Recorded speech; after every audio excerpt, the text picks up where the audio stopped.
G'day, good evening, good morning, wherever you are. It's dropped kickoff time. I'm Nick Wasiliev. You know who I am. I've got Nathan Williamson by the side. It's just the two of us this week. Just the two of us this week. We've got an unusual day pod recording going on at some point. It's day pod recording time, and we are here to chew the fat. Nathan is looking absolutely shattered from a weekend of partying with the Sevens I from their wish. result. Yep. I've lived vicariously through their Instagrams. It's nice to for them to speak positively and talk about a good result, but we'll get on to that in a bit. But there's plenty of rugby to talk about. There's plenty of good news. There's plenty of bad news. There's plenty of news going around in the world of planet Australian rugby right now. And I want to start on a positive note, Nathan. I want to start on a positive note. Let's talk the Brumbies. Let's talk the Brumbies. We normally kick off by talking about the Waratahs, but there's no Nick Are you Hartman here sure? today. Are you sure you don't want to talk about the Waratahs right now? No, I think we should talk about Oh, the you're right. Brumbies and the You're insane. amazing performance. No, You're let's talk insane. about the Brumbies. They put All on right, a go. fantastic performance on the weekend, defeating the Queensland Reds in Super Rugby Women's. It was one of the best, snapping a 7-game losing streak, playing a fantastic performance. For Tala Maleka producing one of her best performances in a while, winning it at the death, and that was the only Brumbies game that I cared about this weekend, just gone. And I think we should really shout out how good that game was and how good Super Rugby Women's is for being back. That's all I have to say about the Brumbies. See, you've now put me in a really awkward position where, like, I don't want to trivialize the Brumbies win because it was good and they should have won. I'm sorry, no. But it's just like I will make my point about the dub game, and Malek was great. I thought the Spanish scrum half and Fernandez Dakota. Oh yes, so Ella good. Ryan was good, and it's great to see him get on the board after a winless season last year. But Nick, come on, Don't make me do it, please. Come on, do it. Don't do it. I'm Joey from Friends, just being like, don't, please, no, I'm not stepping up. I already had to live through it. To be honest, okay, let's talk about it. I found a real. I mean, let's say the quiet part out loud. For the last week, after that Moana Pacifica loss, when I was getting ready to do the live blog for rugby.com.au, I was ready. I was keen. I knew that we were going to get our asses handed to us, and I was in a sadistic way ready to experience and go full Stockholm syndrome and just enjoy the pain. But I didn't think it was going to be that bad. Even then, even then, like, oh my god, 66-12. Are you serious? 60. That first half was a rancid performance. Like everything going right for the Canes. Brumbies making the same mistakes they did against Moana Pacifica last week. We literally talked about how, if they turn up like they did when they played against Moana Pacifica, they'll get their asses handed to them, and they got their asses handed to them. Yeah, they did. They were somehow worse than Moana Pacifica. I didn't think that was possible. They were somehow worse. Look, it's one of those situations where this performance and the Moana one kind of gives a wider. It provides more context to this entire Brumby season, right? When you can look back and see the losses to, losses to the Drua, the losses to the Tars earlier in the year, like this has all just come on a run for the Brumbies, where unfortunately they were March premiers. That's the best way. That's the unfortunate reality of the Brumbies is they were March premiers. They came out, played with a lot of emotion under James Slipper, and particularly with all his milestones and everything else that came with that. The problem was, and we kind of alluded to this in our preview pods in February, what happened when something went wrong? What happened when there was a little bit more kind of depth needed to be called on and you had to keep doing it? The reality was they actually got through the period that we were worried about, but that had taken a lot more out of it than anyone had realised, and so they limped home. They limped home at the end of the day, and this Hurricane side is very good. I did TikTok on it as well. This is the best side in Club World Rugby. They beat Toulouse. They beat Bordeaux, who missed the finals of the top 14. They beat them, comfortably. They beat Bath. They beat Leinster. They're a very good side. they'll be red hot favourites to win the title. If they don't, they should consider this season to be somewhat of a failure, given how well they've been this regular season. But yeah, the Brumbies, it's awkward for them in the sense of this has damaged a lot of people's Wallabies hopes in my eyes. A lot of people have now just had their stocks absolutely derailed, which I was going through my starting 15. And I want you to answer this question honestly, Nick. How many Brumbies are in your starting 15 right now for that July 4th game against Ireland? Can you sorry, let me rephrase that. 100% guarantee that they are in. Not a 50-50. Guarantee they're in. Okay, so let's go through that team then. So I've been hearing on the grapevine, courtesy of a certain individual at the Australian, that Slipper might have to come out of retirement because of the injury to Blake. Ian Payton, yeah. Sorry, apologies, not the Australian. That Slips has to come out of retirement. You need an experienced head. If that's the case, then he will be in. I'm assuming Alatoa is in, but he has Slipper start. God no, like he's not. He's in the squad. Yeah, start. No, Valentini I think is probably. Valentini I think starts, but. I wouldn't say he's been the best. Okay, all right. Here we go. Here's the numbers of Brumbies that I think are going to start. Valentini, Lonergan, because I think Lonergan, even in that match, was the only player that genuinely was making the right decisions and everyone around him just fell apart. Maybe Tom Wright. That's it. So again, 2. There, you have 2 confident ones. I only have 1 confident one. I think Alatoa is your starter. And even still, I can't say Valentini. If Tom Hooper's back, Tom Hooper's just been named the Premiership Team of the Year. He's in great form. I don't think I don't think that the days are like, particularly how he was playing last year in terms of Joe's selections, that Rob is a 100% guaranteed selection in that back row. Ryan Lonergan is not 100% guaranteed in that back row. That particularly with Tate McDermott and the combination with Carter Gordon, who looks to be the first choice 10. Tom Wright, the way Jock Campbell is playing, is not 100% guarantee. I rate Tom Wright's form in 26 higher than a lot of other people, but even I have to sort of sit here and admit that the way Jock was playing, it's tough to go against him. So I think this was the ultimate disaster scenario for Australian rugby, particularly for like Super Rugby. Like in terms of the last 6 weeks, because you have the informed side is the Western Force, and they missed the finals. Yeah. If I put the same thought around the Force side, there's probably more people. I would be saying Pangra Mosa, Jeremy Williams, Dylan Peach, maybe Ben Donaldson. So I'm giving them 3.5. I'm giving them almost the same marks as the Brumbies. The Brumbies made finals. Force didn't.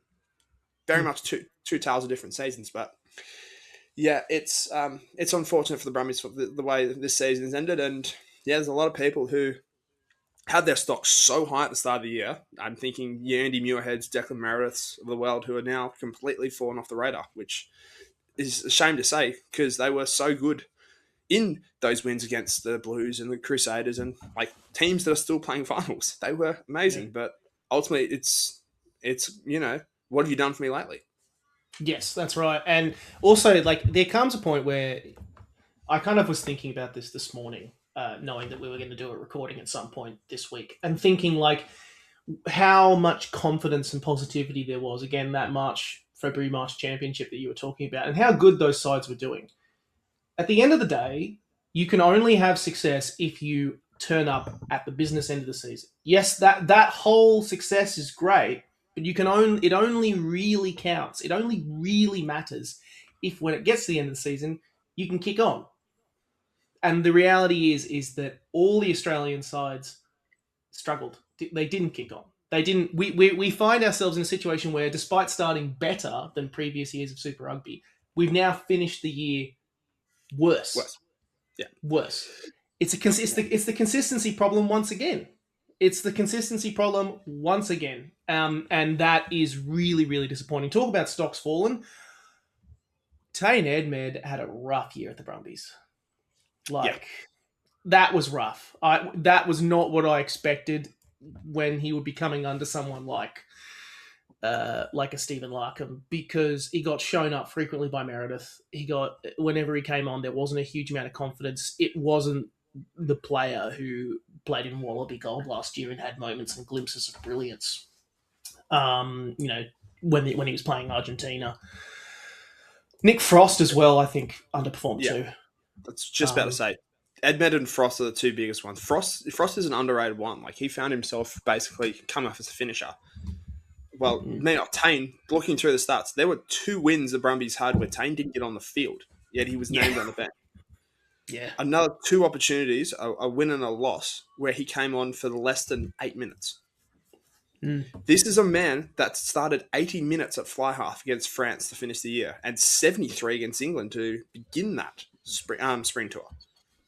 He started 80 in a Bledisloe Cup game in August. It's like, yeah, crazy.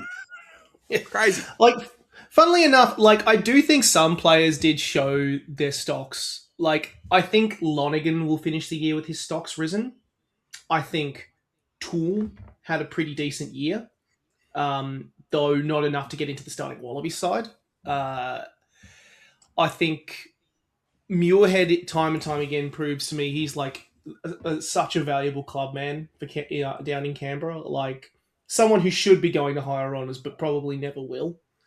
And it's a shame that Charlie Cale has had such a rough run of injuries, and this last couple of weeks I think has been, probably trying to play it a little bit safe and just get his form back, because earlier in the year he was just unstoppable. So, yeah, I mean, they have got work to do off the field this year.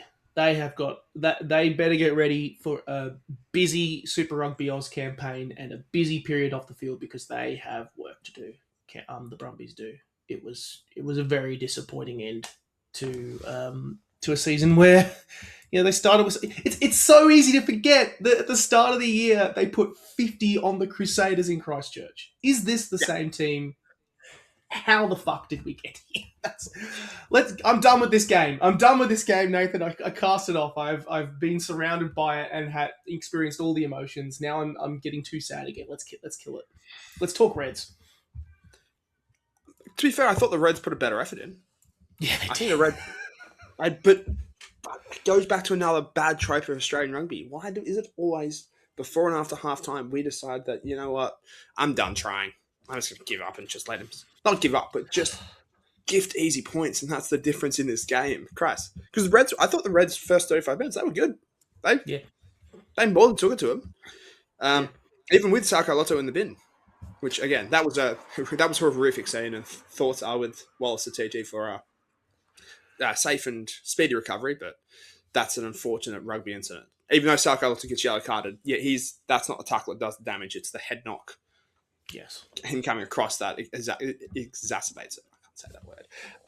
But, yeah, again, the second half, before and after half time, I would love to know this 0-23 record, I would love to know what the combined scoreline was between the 30 and 50th minute. I think the points difference would be 300. Yeah. It's every single time, it feels like. And, again, the Reds tried to rally, but nothing left in the tank.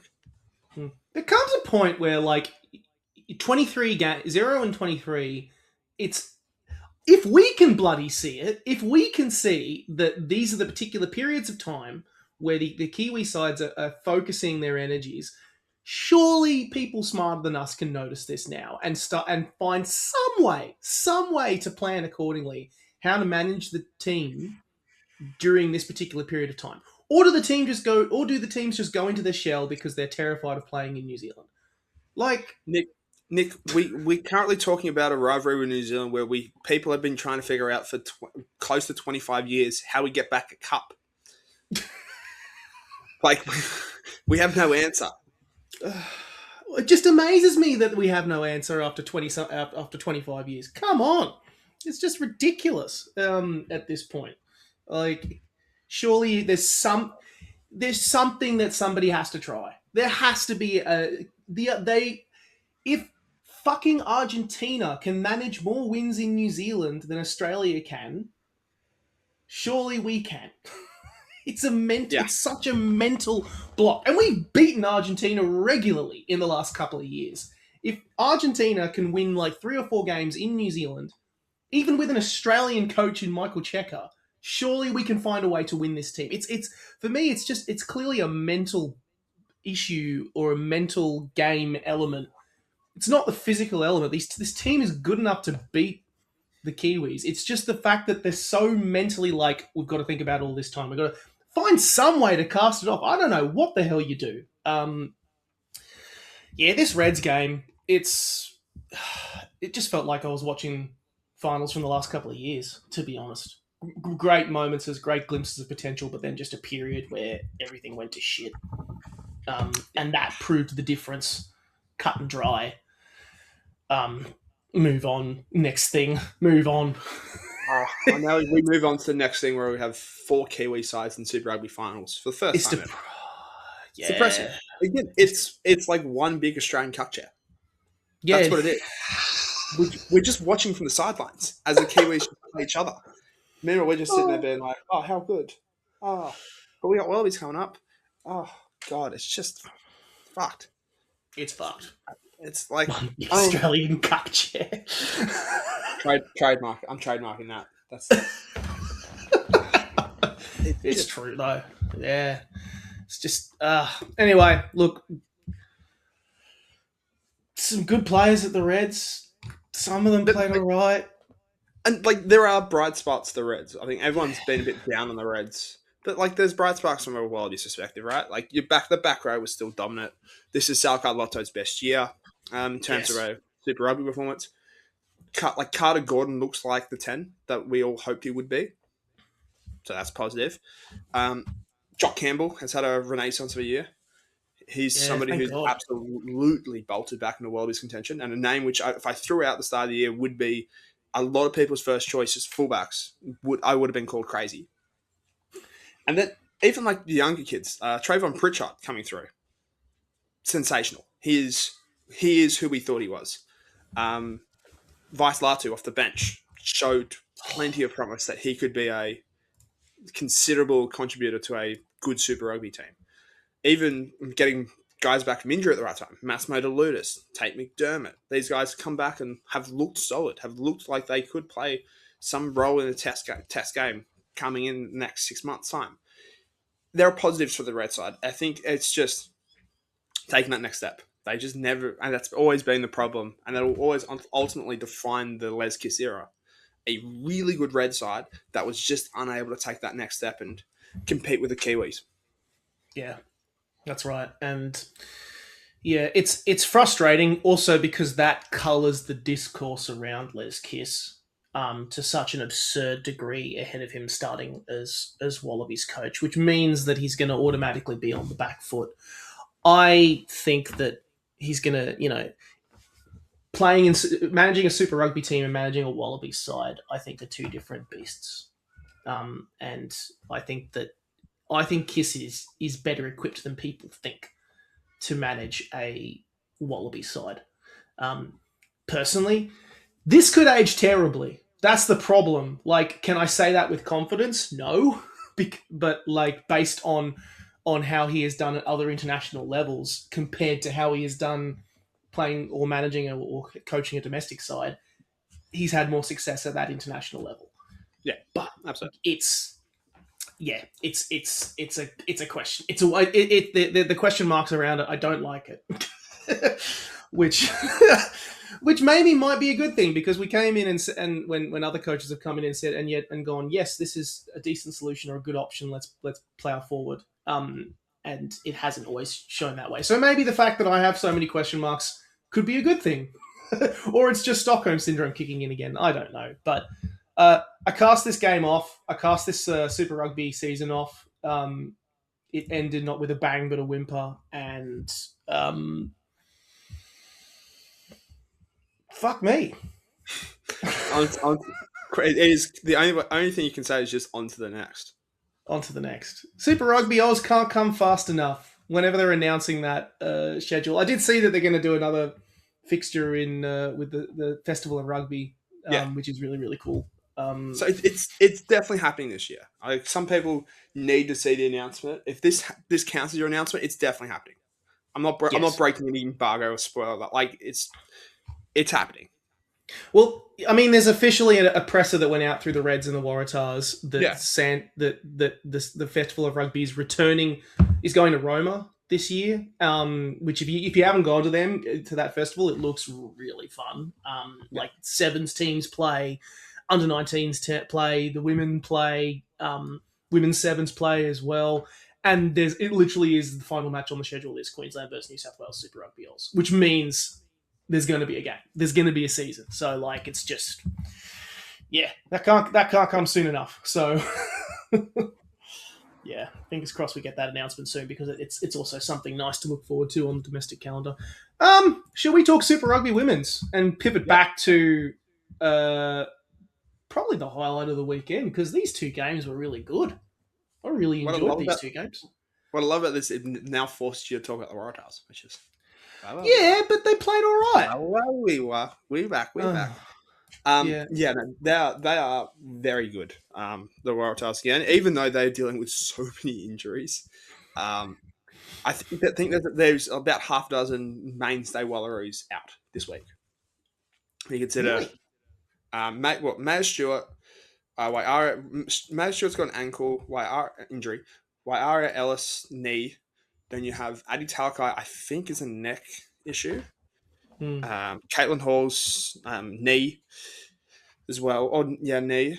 And then there's Annabelle Cody, I think, who's out with a back injury. Jesus. This makes more sense now, because I was going to say we're going to get to, at some point, talking about the scrum, which was the real blemish of this match. But yeah, that explains a little bit more then, with a couple more players out. A lot of people out, but even still, they still delivered. I mean, great work. Desi Miller, unreal. I think she had 20-something points, 2 tries. Back row was sick. I like their new 10, Polina Clavet, coming from... Yeah, she's great. Netherlands. That's a connection formed by Georgina Fredericks. Those two played rugby 10s together, out of all things. And without Arabella McKenzie gone and my Aria out, that she all of a sudden gets thrust into that 10 job and looked up to it. So, in a season where everyone thought the Waratahs might come back to the pack with more people leaving, like your Bellas of the world and Cheech Barkers, they come out and win again. And it's what happens. This is what it is. Yeah. The concerning part to me is they got monstered in the scrum and they still put 45 points on the draw. Like, that was the concerning part. It's like they could have won by more even if they just achieved parity in the scrum. If they had achieved, so that sends a message about the talent there, coming out of New South Wales. I do like. I mean, it should be a good game this weekend against the Brumbies. I know Leanie's going to clock 25 caps for the Tars, which is an awesome achievement. I still believe, and I still have a feeling that even though the Tars will still be favourites for the tournament this year, I tip them as such, and you should tip them as such until that happens. If there is, I think that this year, again, it's still going to be the closest. If there is a team that is going to beat them, or an Aussie team that's going to beat them this year, out of all the iterations we've had so far, is the one most likely. I don't think that the Brumbies, even though they did very, very well against the Reds and hung in there and found a way to win that game, have the firepower right now to defeat the Waratahs. I do think there are plenty of teams out there that do and have some weapons that can do that. It's really just a matter of trying to neutralize that back line. If you can neutralize that is where the Waratahs are just dominating everyone right now. It's that back line with G. Fred and Caitlin Halls and Desiree and Amelia Whitaker. Just all of them. They're like, that is where you've got to shut the Tars down. If you can find a way to frustrate them there, the game can be won. It's just a matter of doing that. But I do think that like if we're gonna, my only criticism is I think that they got to find a way to that scrum. I expect that the set piece to be working very very hard this week to get a result. Because I thought the Brumbies scrum actually was pretty solid against the Reds. They did a pretty decent job against a scrum that had the likes of Eva Kapani's in there and several Brianna Brown, several Wallaroos, and still held on. But yeah, also just Piper Duck and M Chancellor are just they're good. They're so great. good. They're They're great. so good. Like watching them kill it. But yeah, do we have anything to say about the Drua? Because I feel like while I think I've had an eye on their 14, Clara Lamani, for a while, covering the sevens. She's a really exciting attacking weapon. Played for the national side a couple of times. This is definitely the best scrum I've seen them produce in a long time. So I think they have a lot of grounds to get better. We may have seen a preview for the grand final because their scrum was really good. I have 2 words for you: fraud watch. They are on again. They have so much talent. They should not be struggling. Yet when you look at the form and you combine it with last year, where they lost to the Reds, should have lost to the Brumbies, and lost to the Force and Reds to finish the year, they were not good last year. They've now come out against the Waratah side. We're missing a whole bunch of people and did not look good as well. Of course, their scrum was amazing, but they need to be so much better this week against the Force. They need to show something. Because if they lose to the Force, I rate the Force squad. I think they have a really good team. Yeah. But if they lose to the Force, they're in trouble. They're all of a sudden going from a lot of people's picks to win the comp to needing an upset or 2 around semi-final time just to make it. They need to show something this week. Simple as that. Yeah. You're not wrong about the Force. Like, I reckon if any team is going to beat them, I mean, the Force have come the closest, probably of all the Aussie sides, to beating them.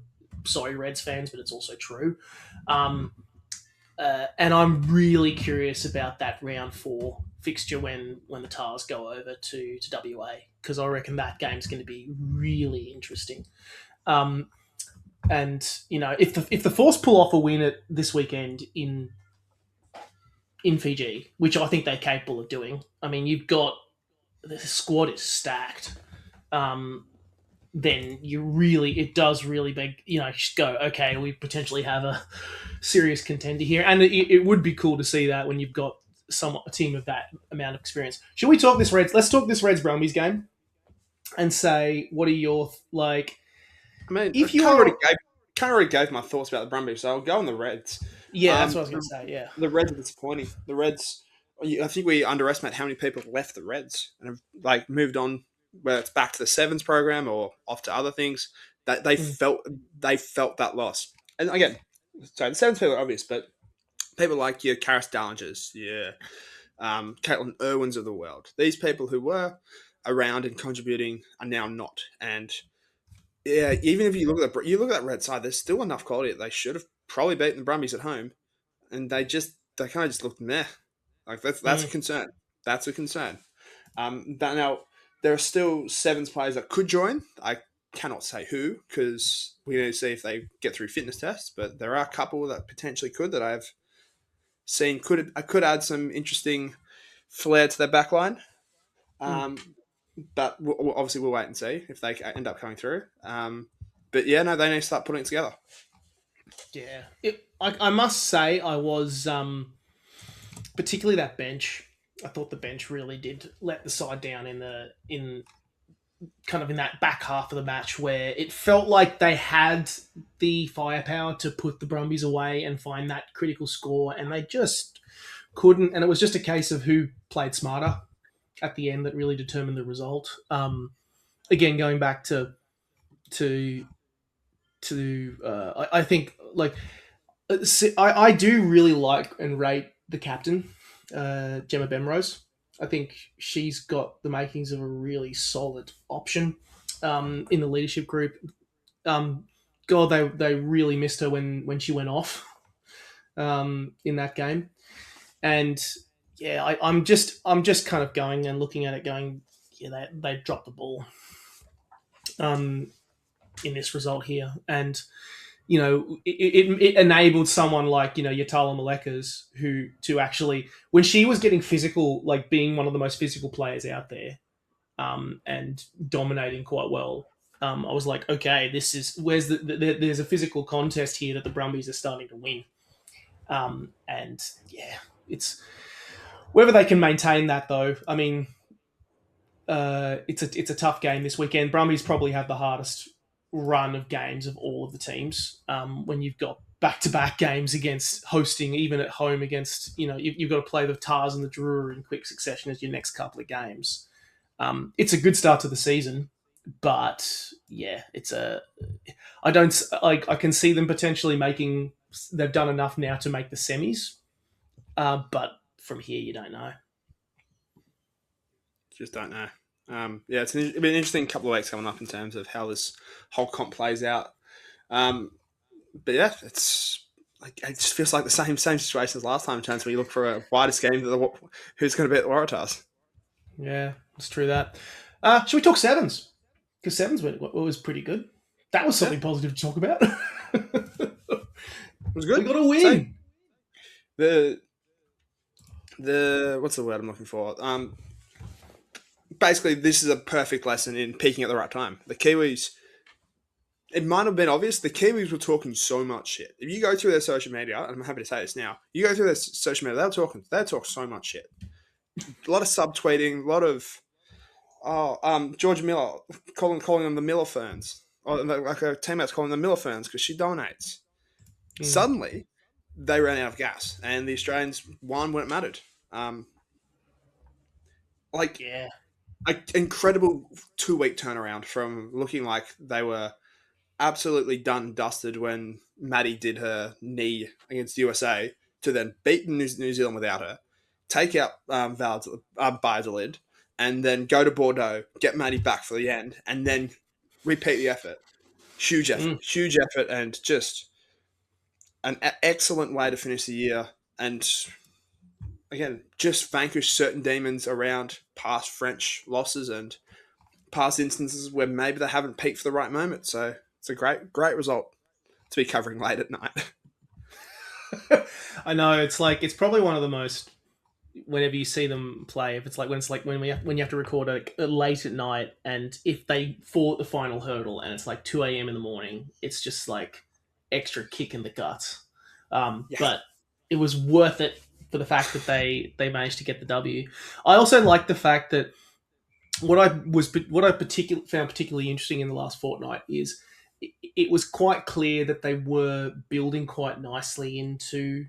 They like during the pool stages. I thought that was where I was most impressed. Where they kind of it wasn't a case of like they were clearly building into the tournament, into the weekend across those games. They weren't perfect results, but it was clear that they were saving those results in the tank for the time where it mattered. Which I was like, that's the best way like to go about it in terms of preparation time. Whereas looking at New Zealand after that semi-final, they were just on a mission to win as much as possible, putting 50 on Canada in Spain for that third place playoff, and then putting like having a plus 100 and something point differential in the pool stages. I just was kind of thinking to myself, there's going to be a point where you can't, even if you're the informed team, like after being beaten like that and responding the way you are, you're going to run out of gas at some point. And for me, it was that try in the 8th minute, which gave the Aussies the lead that they never relinquished. I was like, that's a critical moment in the context of the wider season. It's funny because you look at that 50-point loss, 50-point win, and you thought, all right, yeah, no, they're cooked. They've now got revenge in their mind. But they went into that semi-final against Canada, and they looked dreadful. The reality of the situation, if Canada had this tiniest bit of bottle and confidence, this World Championship would have been over. They had the ball with 3 seconds left. And instead of just taking a goddamn hit up, I'm sorry, you've brought back bad memories here. Take a goddamn hit up and just getting 3 or 4 people over the ball, stopping New Zealand from getting a turnover, then kick it out, you win. This is all over. The championship is decided. Instead, they panicked and tried to throw the ball back over people's heads, got caught basically one out with 3 defenders, and that's where Georgia Miller comes up with a winning try after turnover. Just act like you've been there before. Yeah. And the reality is, and the uncomfortable truth with the women's sevens is a 2-horse race. But there is talent on the other side. The problem is that talent doesn't know how to win and close out games properly. Yes. But hey, Australia did the job. Special mention, Heidi Dennis. She was amazing. She is someone who's really, really come on leaps and bounds in 2026. It's a genuine game changer when you needed somebody to be almost that kind of second star alongside Maddie Levi when New Zealand were dominant with Miller and Antonetti. Dennis stepped up in that role, and she was a difference over the last 8 to 9 days of competition. So shout out to her. Just good. It's just good to see them get that result and not like when the time came, a moment to deliver under pressure. They looked composed. They looked focused, and it gives you a lot of confidence. That element that has often had been the question mark around the Australian women's program of just like choking in those critical moments. They firmly put it to bed. They damned the regular season form. World Championship, we're gonna come out a different beast, and they executed it. They did a great job, absolutely nailed it. Even the men's team, I thought, improved a hell of a lot this year. Even though finishing in third, and then kind of even though they fell away in Bordeaux, like considering how much turnover there's been in that side, considering how young that side is, I reckon this year's a massive step up in improvement, even for that side. So many young talent and so many young players that excelled as well. Good times ahead. It's good positive. The only problem on the men's side is, and I agree with that, because winning the title in Bordeaux was, I don't know, so in Valladolid is massive for them. Massive for the confidence. The problem is, the program will always generally just be a departures lounge, right? Like Wallace Charlie's was already signed to Western Force for next year. There'll be a couple others that will leave the program as well. A couple of bigger names that will either graduate for 2 Super Rugby clubs or other programs. So you kind of just stuck with the same guys leaving. The only hope is that by the time an Olympics rolls around, you can get talent that has had that taste of sevens go, I'm going to go back here, spend a year there, and try and go for an Olympic medal. That's what I'm hoping at least, but we'll wait and see. Because, again, I've heard names that could make the move for 28, and it's spicy. Which would be cool if it was the case. Yeah. Should we talk shout-outs? Is there any other big events that we need to speak about, or should we just dive straight into shout-outs? Let's go into shout-outs, why not? Yes. I'm happy to start it off. You start us off. Shout-out under 20s. Just name their champ squad, and this squad is so good. The headline is the 2 overseas players, Lehopa Leota and King Benjamin Sterling Finipepe. It's like, what a name. Fucking, I genuinely thought, I genuinely thought that was like someone had misspelt it. No, that's his name. His name is King Benjamin. What the hell? What a cool name. Because I'd known he'd been named. Right? Even when Pato put in it was Hayden Levercom. I'm like, I know it's King Benjamin because I'd spoken to people. That's no shade. I quite literally was in camp with the 20s beforehand, so I knew who was around. And King Benjamin, all one word, King Benjamin. Perfect. Also, Nick, have you seen the size of Lehopa Leota? Yes, he's enormous. He's huge. He's 120, 130 kilos already, and he started for Racing like on 4 or 5 occasions. Now, you know my thoughts on top 14. It's an overrated league, but the fact that we have someone who's eligible for the 20s that is deemed quality enough to start for a top side, particularly when we have so many injuries in that front row, it means a lot. It means a lot to get someone like that back and to keep that connection, right? So many of the French academies are coming in trying to steal our talent, steal our jibs, and we can kind of come in and still say, no, you're connected to the program. Not necessarily playing. lock him into Australia. Like that doesn't count as like their eligibility done, but it just keeps them involved in the pathway. So if they do kick on the top 14, we can say, come to Wallabies camp and let's go from there. And there is a real concerted effort. The article I just put out, by the time you're listening to this, I've just put out just around the work that is being done. There is group chats with all the guys involved. There's, Wallaby staff going over there, making sure they're okay. Everyone sort of, not only from just the fact that they're teenagers living in France by potentially by themselves, but just making sure they still know that there is a place here in Australian rugby if they want to come back.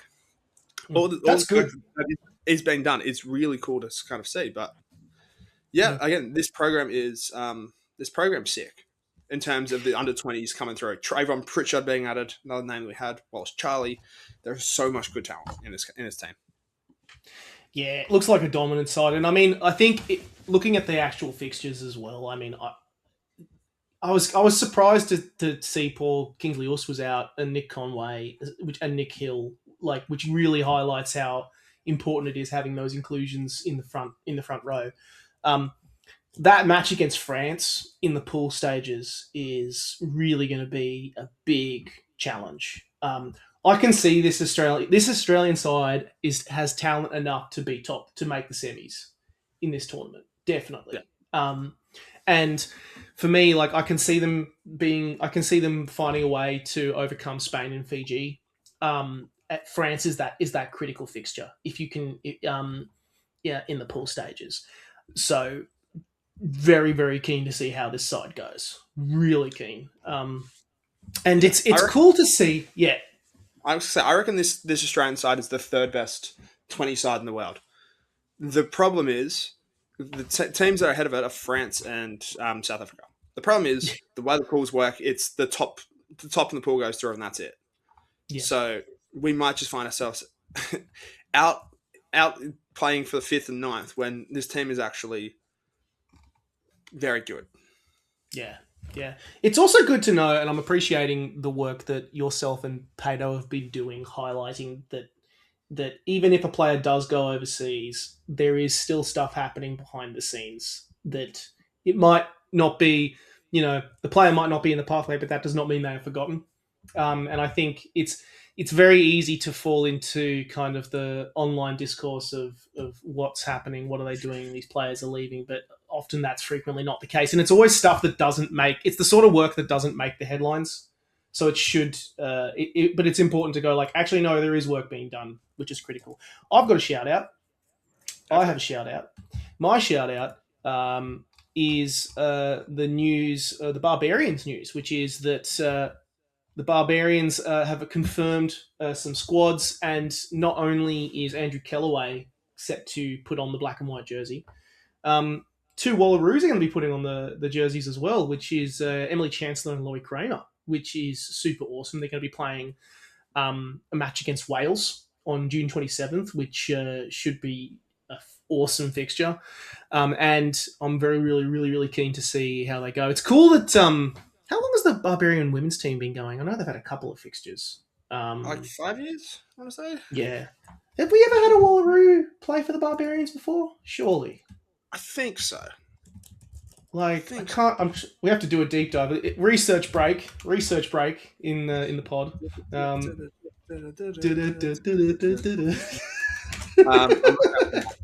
Yes, Sarah Nagama played for him. Ah, cool. Yeah. So it's cool to see the Barbarians program and the women's Barbarians program continue to expand and grow. And how cool to be if you're Emily Chancellor and you're Laurie Kramer. I can imagine Laurie Kramer would be having a blast being in that club.